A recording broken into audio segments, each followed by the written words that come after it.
Baby Rain was awesome. The pounding bass line and heavy drums vibrating through my body were enough to make me forget about the long work week and the even longer one ahead. The fresh air hits me with a wave of relief, the sweat on my skin cooling in an instant. While a lot of the crowd heads in one direction, likely off to continue the party at Lockdown or Sinister, I set off for home, eager to get off my feet. These boots aren't as worn in as I thought they were when I put them on this morning. Ignoring the forming blisters and the mesh of fishnets digging into them, I weave through the crowd, making my way through the streets until the quiet of the night surrounds me. As I get away from Central and closer to Britannia, there's barely a soul in sight.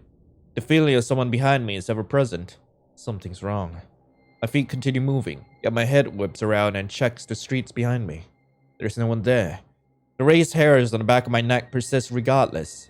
It's not just the usual sense of vigilance I carry around when walking home late at night. I'm not worried about the rowdy drunkards that I passed the street ago, or about the guy I rejected at a concert coming back for another go. No, it's the combination of all the anxiety I've been feeling lately, everything I've tried to brush aside. Why is it that as soon as I finally feel comfortable enough to stop carrying a knife, trouble comes to find me? My heart continues to pound against my chest, the pumping blood muffling the other sounds of the night as I pick up my pace. I make a turn, rifling through my pocket, hoping the street will be busier than the last, but to no avail. The street light flickered like a bad omen, and I tightened the grip on the key pressed into my palm. With each step, I hope for a passing car or any route of escape. My hope evaporates when a dark figure leaps out in front of me, blocking my path entirely. Subject EpyksLion? His voice is cold and detached, the way I remember all their voices being. His tone and use of my code name make the panic escalate to a whole new level. EpyksLion isn't my name. My name is... Lion. It's Lion. Heavy footsteps come to stop behind me. A different man than the last one who just spoke. This is it. Fight? I warily eye the man in front of me. His size is the least of my problems. He's most definitely carrying. Flight? I had a chance to make it away on foot, stuck between them like a pawn on a chessboard. Freeze. By the time the word passes through my consciousness, any further thought is replaced by searing pain. I felt the sting on my head and the throbbing of my hands and knees as I crashed onto the asphalt. As my eyes slip shut, all I hear is the bang of a grenade, and all I can smell is smoke.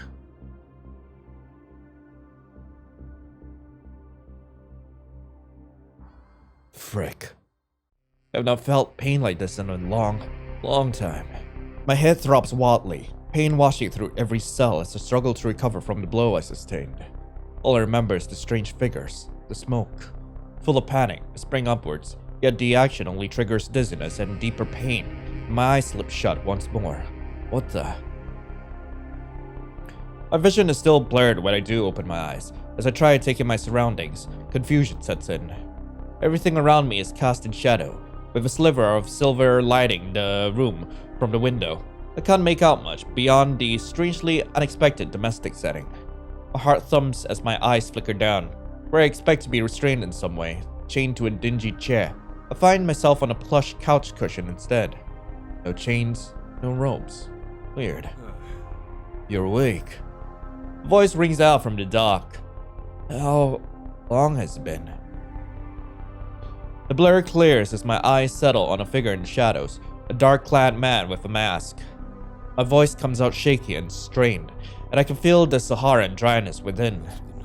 Wait, hang on, I'm gonna need to fiddle around with the settings a bit, cause the voice is really soft. Most of the night. The voice is deep, husky. The way he speaks is casual, almost bored. You woke up once. Laid back down right away. He mumbled something I didn't quite catch. Who? Is he one of the ones who were following me? I don't know why I'm here. I have a moment to spring into action if I want to try and get some form of upper hand. But trying to run be pointless. What do I do? There's not much in trying to fight. I mean, even here, I can tell that this man is twice my size and clearly dangerous. After all, he's wearing a mask, and he kidnapped me. Well, maybe he kidnapped me. As far as kidnappings go, this has got to be one of the tamer ones. The comfortable setting and lack of restraints are maybe luring me into a false sense of security. Who are you? Are you one of them? My voice sounded more strained and panicked than I intended it to, betraying my feelings. I'm trying to remain strong and steady, the distant voice in my head telling me to stay calm and try to think a way out of the scenario. The men who attacked you? No. He almost sounded offended by the suggestion. I'm clearly suffering from a concussion at the least, but I think even without it, I'd still be confused. It doesn't make sense. Nothing does. Why am I here?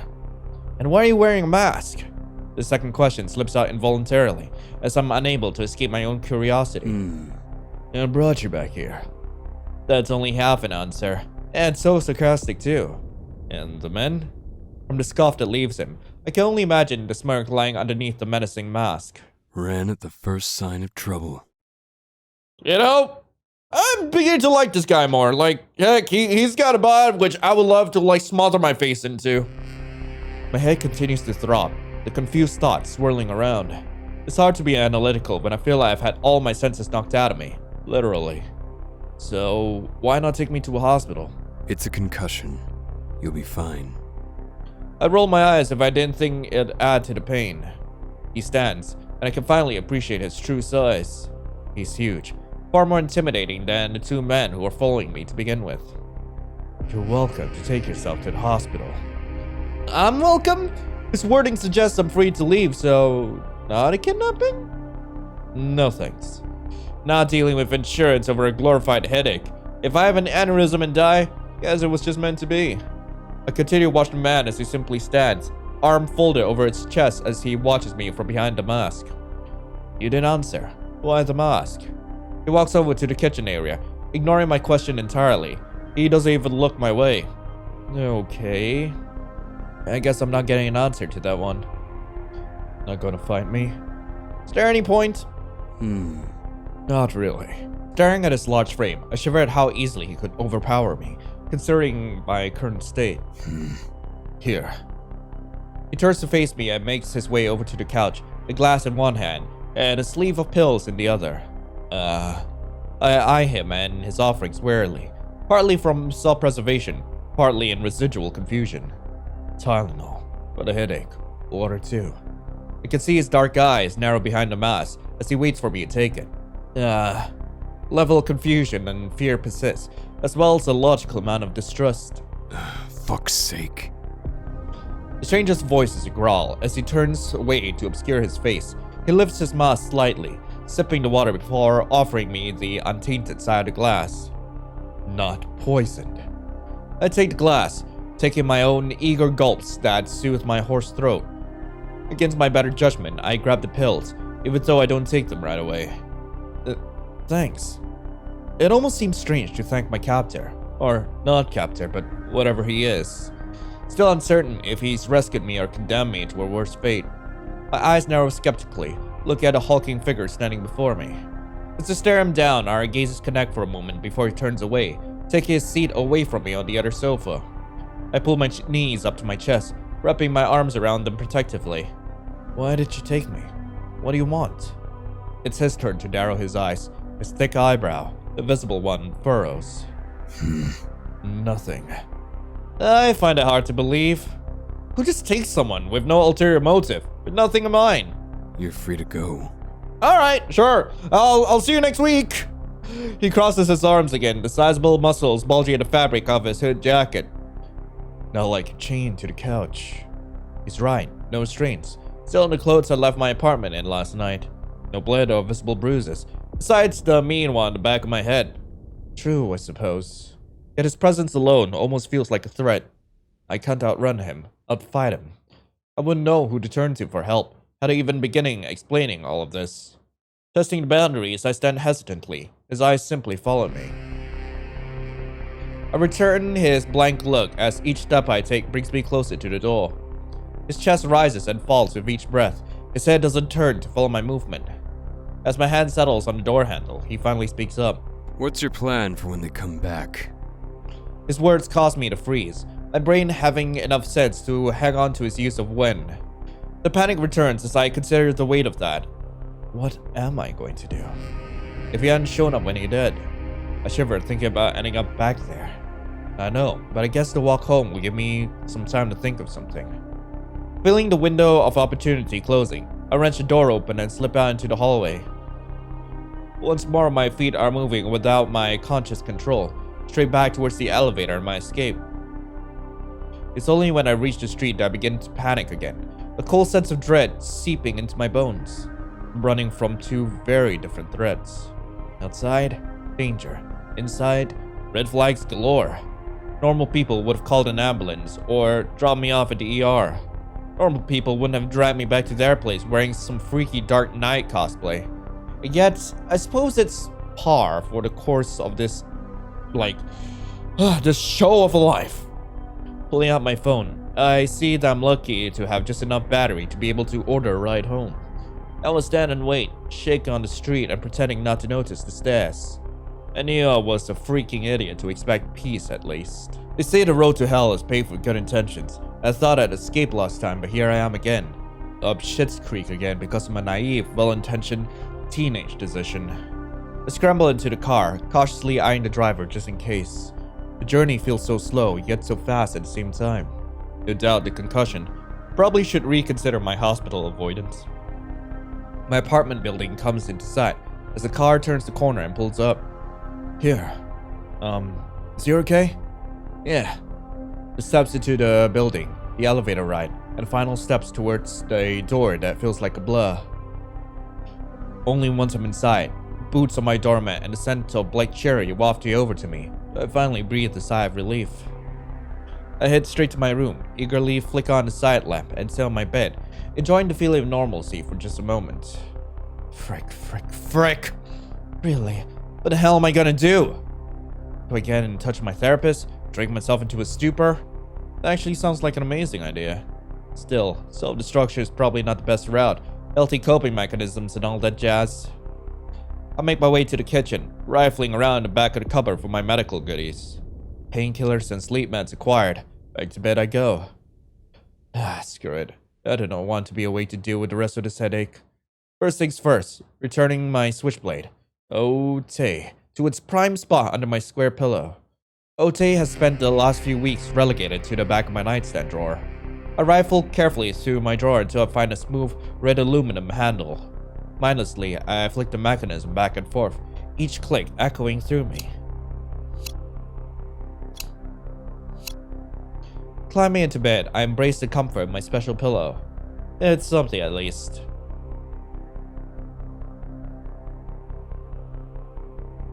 When I open my eyes again, the sun has already set. While the headache has eased somewhat, the anxiety certainly has not. I was hoping that sleep and less pain would magically give me the mental capacity to think up a solution. No surprise that it hasn't. Should have gone for the alcohol route instead. The scratching sound draws my attention, sends my heart rate climbing. Before I would have rationalized it as a neighbor cat coming for pets, because there's no way it could have been something crazy. Now there's no way it can be anything else. Grabbing Ote, I tiptoe to the door, listening for further noise. Harsh creaks let me know exactly where the intruder is in my hallway. They're only coming closer. Can't keep running, subject alkaloid. Their deep, accident voice echoes through the empty hallway, and the footsteps come to pause outside my bedroom door. At least there's only one of them by the sounds of it. I need to prepare for his attack. Yeah, I'm gonna rush him. I rush for the door, ripping it open and intending to surprise my assailant. With my knife in hand, I charge at him and quickly slash at his face, managing to cut his cheek. You're not taking me anywhere! The anger rushes through me, permeating every fiber of my being as I try to go for a more damaging stab, yet he's expecting it this time. My knifed hand is knocked away. Ote falls to the floor before a sleek sidearm is pulled from his pocket and pointed straight at my head. I just wanted to talk. That wasn't very nice of you. Despite having me at the end of a barrel, I don't let up my defensive stance. Screw you! Your friend isn't here to stop us this time. Think again. Huh? Wait, where did you come from? The assailant in front of me drops to the ground with a loud thud, revealing the masked man behind him. What is he, my freaking guardian angel? I freeze, my eyes flickering between his eerie mask and the fresh blood staining my Ote. The masked man is quick to crouch by the body, disarming the intruder with ease. Who are you and what are you even doing here? Now that the assailant is fallen, the masked man doesn't seem remotely on edge, like he has a handle on the situation. We don't have time to play 20 questions. if you want any chance of getting out of this alive, grab your shit and come with me. Yeah, sure, whatever. What choice do I have? Definitely can't stay here, and at least he seems to know what he's doing. But he's a complete stranger, and this is undoubtedly a terrible idea. Staying here is an even worse one. At least tell me your name. The man seems to think for a moment, tilting his head like I've asked something particularly offensive. Alvarez. Oh, you were saying it. Alvarez. I'm assuming that's a last name. I try hard to sarcasm, but I don't think it's working. It's all you're getting. A moment of tense silence passes as his somewhat abrasive anger hangs in the air. What's yours? Lion. Right. Conversation over, I rush to grab the large suitcase from top of my closet and begin piling on all my favorite clothes.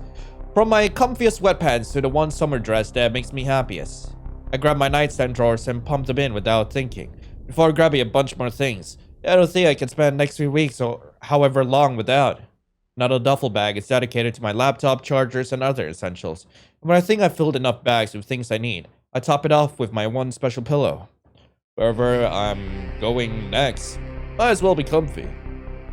Bags and tailwind, pillow tucked under my arm. I turn off the lamp and shuffle awkwardly past the body out of my room. Really? He eyes my luggage, then pulls the duffel off my shoulder and drags the large, completely overstuffed suitcase out of his own, the pillow left in my care. I probably forgot something important. What are we gonna do about the body? Leave him. Why? I'll deal with it later. We'll talk in the car. Taking one final look over my apartment, a mournful sense filling me as I lock the door behind me for the last time in a while. Not that there's much point in locking the damn thing. The journey back to his apartment begins with quiet and stifling tension as he declines to even turn on the radio. I wonder what music he likes, or maybe that's just the justification I'm using as an excuse to fill the awkwardness.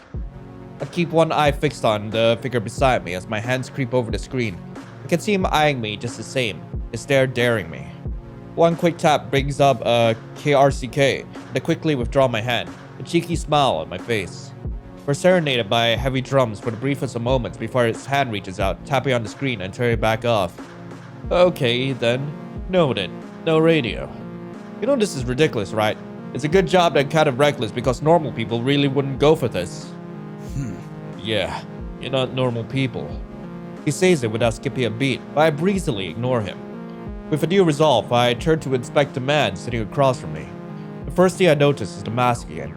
The black plastic is hard to ignore, expressionless, militaristic. Behind the mask lie his dark eyes, yet it's hard to make out much since he's only been lit by the pale moonlight. And he's clearly cautious about revealing his identity. I have so many questions, I don't even know where to begin. So, you often patrol the streets looking for damsels in distress? I'm unsure how else to approach the situation, other than with humor. He must know who is following me and why. I'm certain of it. Doesn't have to be a damsel. I don't discriminate. God damn, the music is like, once again, like overpowering the voice. I am going to need to like fiddle with it again, even though I don't want to, like, frick. Doesn't have to be a damsel. I don't discriminate. Is that a joke? Coming from someone seemingly so serious. And yet, it's another deflection. He seems fond of these. Well then. Stop asking me so many questions. It's not gonna get you anywhere. I can, to an extent, understand his hesitation to reveal information about himself. All things considered, I'm not the only one with secrets. Yet if he continues to be so dry, I might beg to kill me myself. Alvarez rolls his neck as if relieving some of the tension he's holding. How long have they been following you? So he does know.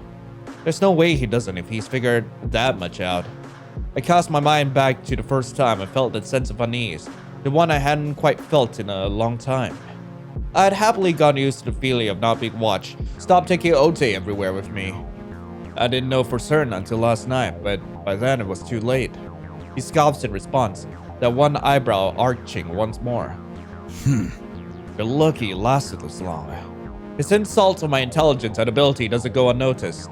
Hey, I had my suspicions for longer, and had an uneasy feeling for a while.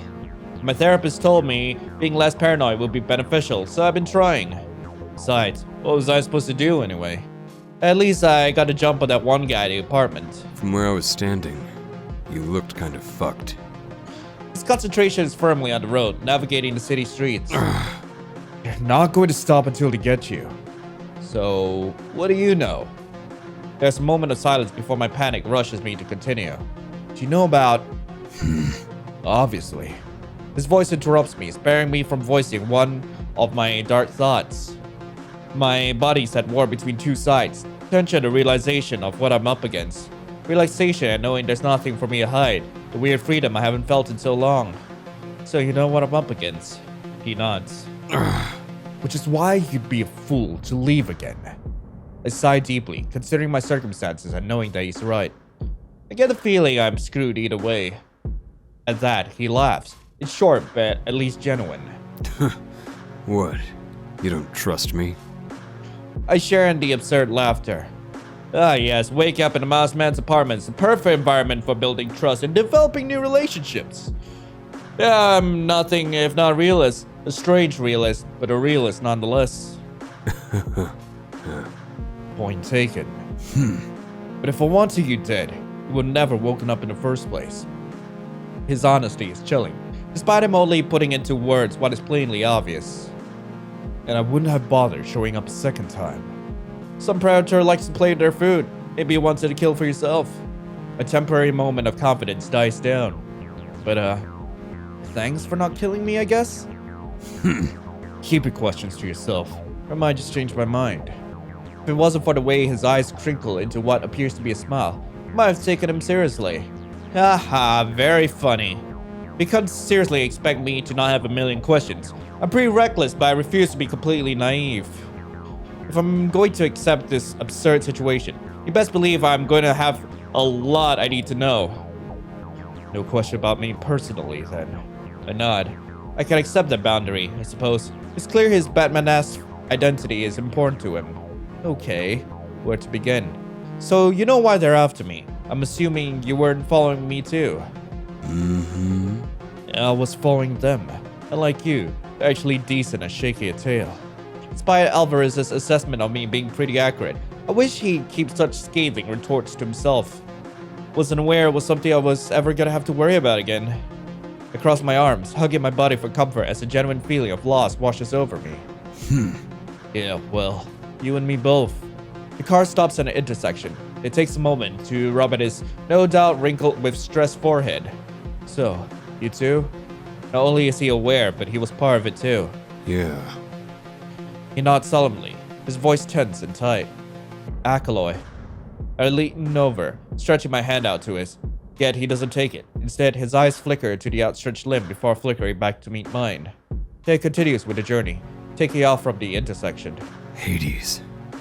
That is pretty cool. Exchanging codenames somehow feels more intense than sharing our real ones. Hades. Wow, you got the underworld. Look at you go. A natural defense mechanism kicks in. I find myself giggling, even if my chest had been steadily tightening with every passing minute. What did they do to you? Make you a killing machine? The gravity of the situation and my tactless comment hits me as Alvarez gives me a look that tied my throat too. Seems I hit a bit too close to home. Sorry. The tension remains, hanging thickly in the air as we continue to stare each other down. EpyksLion. She who washes away pain. I whimsically affect my voice, living up to the poetic meaning of the name. As far as Greek goddesses go, I definitely got one of the better options to be modeled after. Makes sense. What do you mean? It takes a moment to think before it continues. EpyksLion is a river in Greece. Must have some relation. Is he an etymology fan or a geography one? I guess there are more pressing issues. But tell him. Surely under the circumstances, I can trust him with this. Maybe it'll make me less useful to him? Or less of a threat. Perhaps he's been so on guard because he thinks I'm gonna rip him to shreds in his sleep or shoot lasers into his brain or something.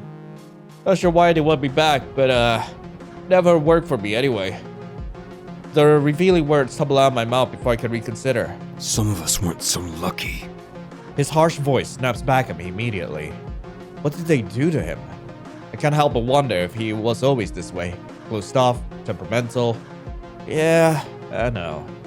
So basically, if I leave here right now, I'm either dead or recaptured, which is probably worse. I don't like this either, if it helps. What a confusing man. You could just let him take me, he snorts, dismissing my words as if such an outcome wasn't possible. Both of us have been put in a situation where we don't have a choice. What is it that binds him with his mission? Is he fearful of being taken back too? Or is his apparent sense of duty that ties him to my side? You're not whatever monster they try to make you into. Try to offer words of comfort, though they feel somewhat shallow. He offers no response besides his usual furrowing brow. I might not know anything about him, but I at least know that last night he saved me. Thanks. Again. My voice comes out meek, cautious. I'm unsure if his response is one of not understanding or of dismissal. Regardless, I feel the urge to explain. For saving my life. For not letting them take me. Thank me by watching out for yourself. We pull into an underground parking garage before we climb out of the car, and he hauls the bags up to his apartment. I didn't think I stepped foot in here back again. Alvarez locks the door behind us before making his way into the room. Keep your electronics separate. He pulls his phone out of his pocket, tapping away at the screen.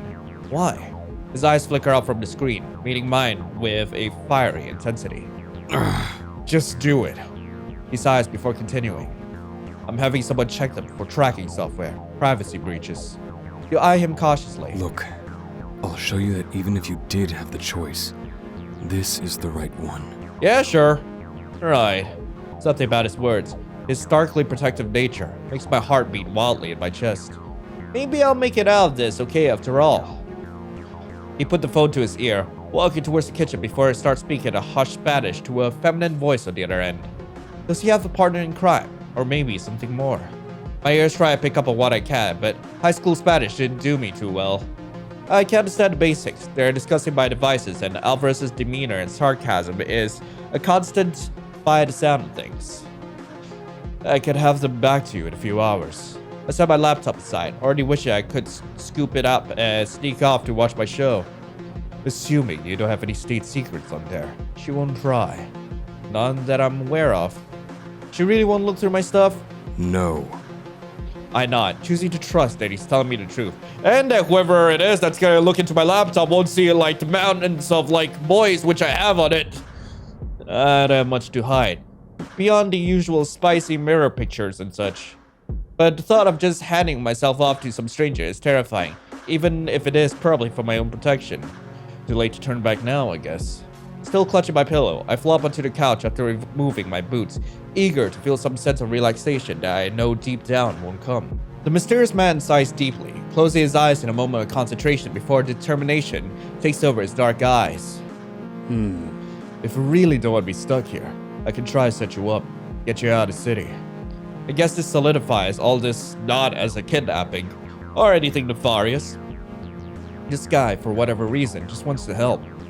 Or maybe not for whatever reason. He knows what things were like, and I doubt he wants anyone to be subjected to what we were all over again. Nah, running isn't for me. As you can probably tell, it didn't work out so well last time. That means you're stuck with me for now, so you'll keep me safe, right?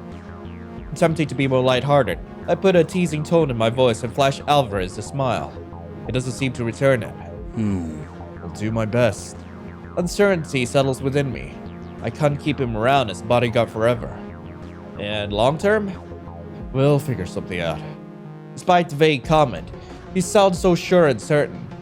Once the coast is clear, so to speak. Yeah, the Foundation can't be allowed to regroup. The sudden chill washes over me, and I find myself clinging to the blanket I woke up surrounded by. The idea that they're actively tracking me down to take me back settles in. The idea that they're probably going to take new people too. But how? That's what they're doing. Regrouping. Alvarez sighs, a heavy sound laden with emotion. Many of the original members remain in hiding. The contact I have let me know about the kidnapping of a former subject. The thoughts swirled into my brain. Memories of being stripped of my identity, of becoming subject alkaloid. Sorry. I hate that word too. Victim. One of the other victims. You've been keeping tabs on them? On the executives? The other victims? Since the moment we were freed, John, the one that was recently taken, was one of the only whose names I knew. I wonder how he knew John and knew his real name too. Clearly there's something he's invested in. Has he not wanted to move on? Leave it all behind? Do you believe it? I spoke absentmindedly, and questions from my past flooding back to me, though I tried to shove to the back of my mind. Believe what? That it was Gideon that started the fire. They had freed us before he killed himself. There's so much I can't remember from that night. I just remembered the fire, all the running, and then desperately tried to put everything behind me. It's taken so long for the paranoia to leave me, yet it seems like it was justified all along. Yeah. He doesn't sound remotely uncertain, but by the sounds of it, he's had a lot more questions answered than I have.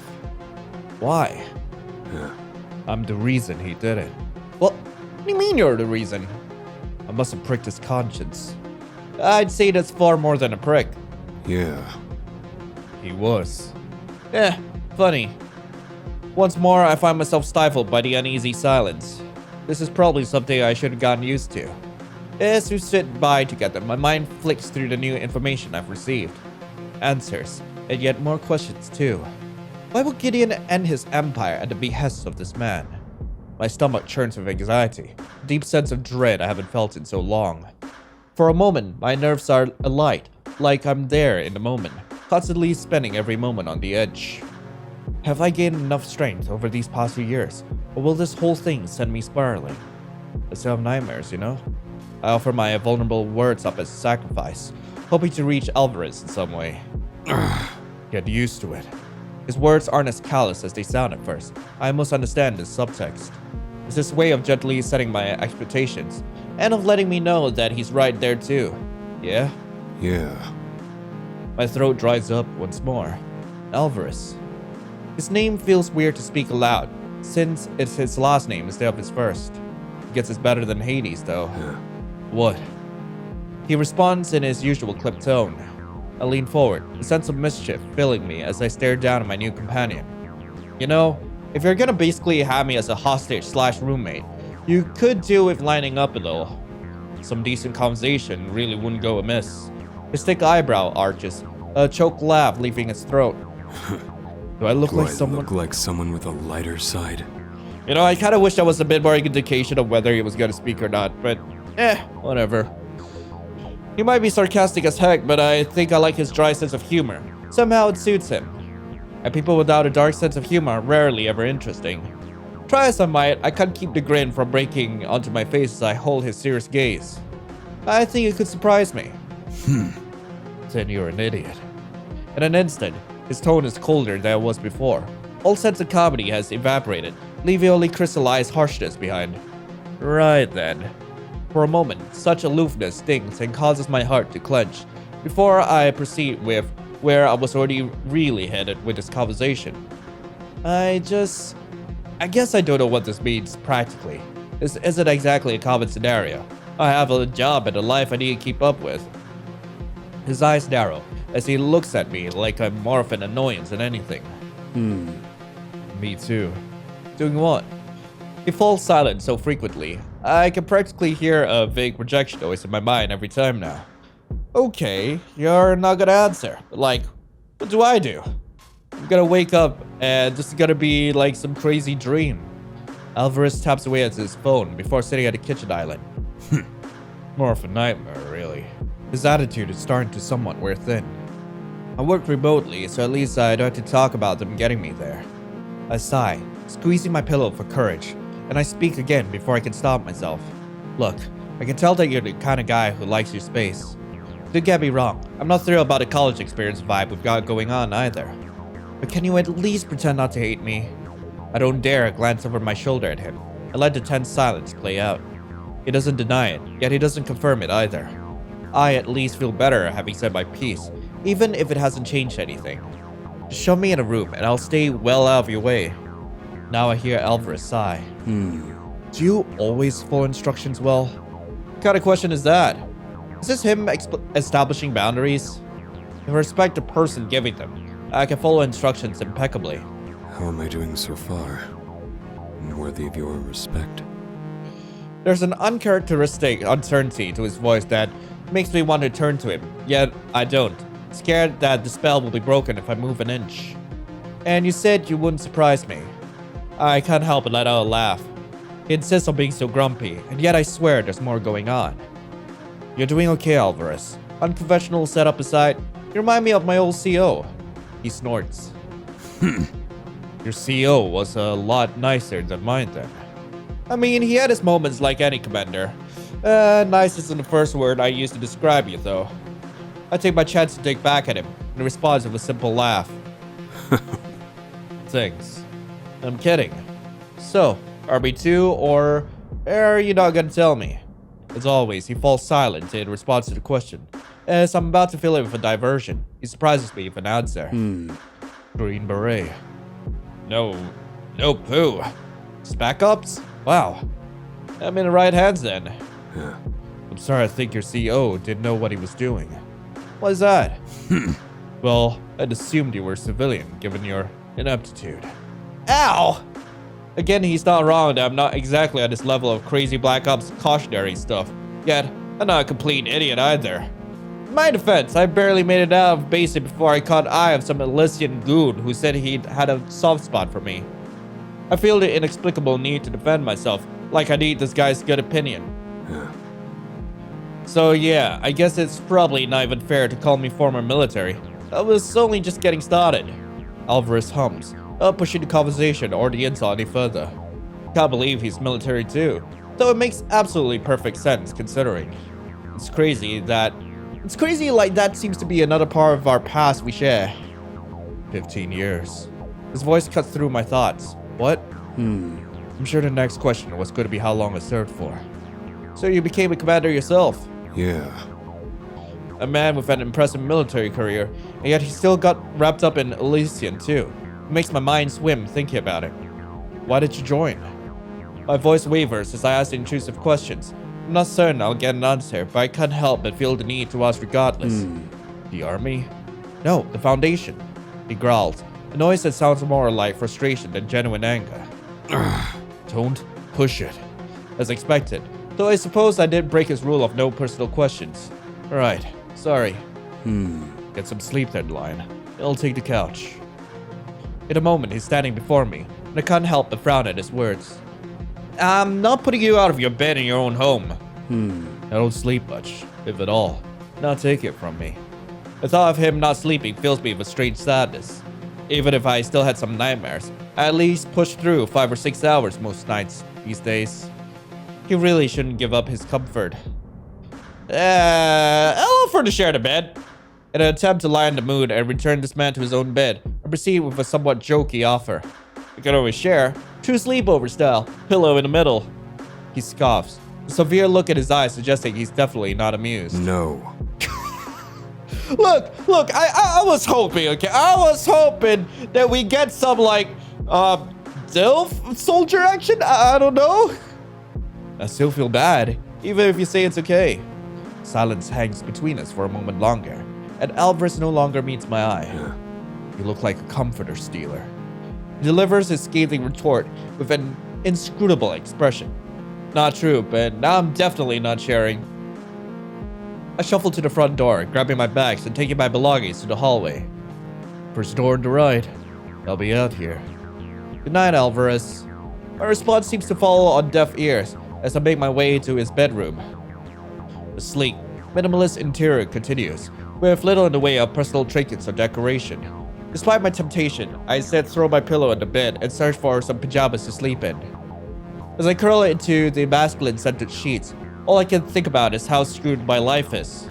How screwed my life continues to be, even after all this time. Sleep only comes easily due to sheer exhaustion. Anyway, that's all for Burning Red. I really hope you guys enjoyed it. I will be back for another episode of Burning Red. If y'all do want to see that, let me know in the comments below, of course. And if you do want to play this game for yourself, link to the game will also be down there in the description. So, hey, go check it out. But anyway, thank you all so much for coming. I hope you all have a lovely rest of the day. And as always, I'll be seeing you in the next video. This is Lion, signing off. Ciao.